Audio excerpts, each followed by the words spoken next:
the other thing I've been playing is a little game called Paradise Killer, which some called the Game of the Year a couple of years ago.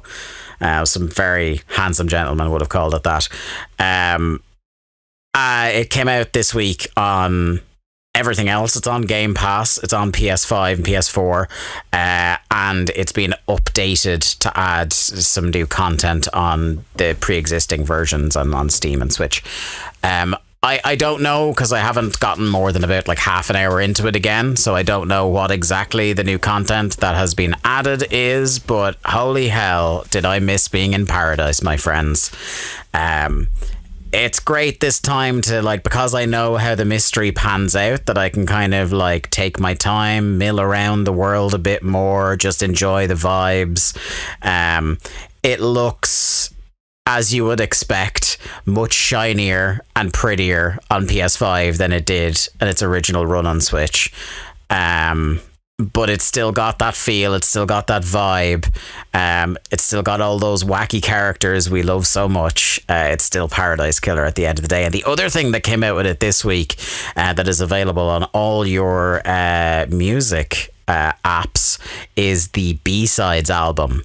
Of like tracks that didn't make the game and remixes or instrumentals of tracks that did make the game from Epoch, and that absolutely slaps.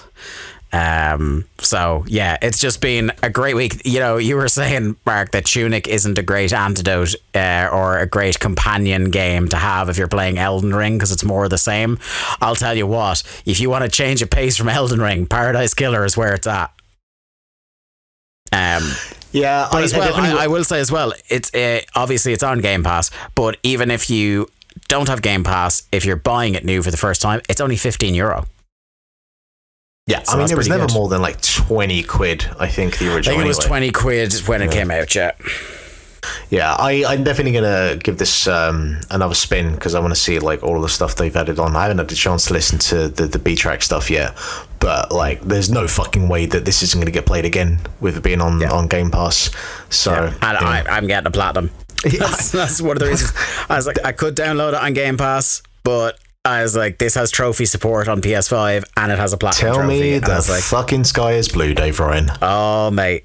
This is going to be my first platinum since Spider-Man. I think this is going to be my first platinum. Oh, actually, no.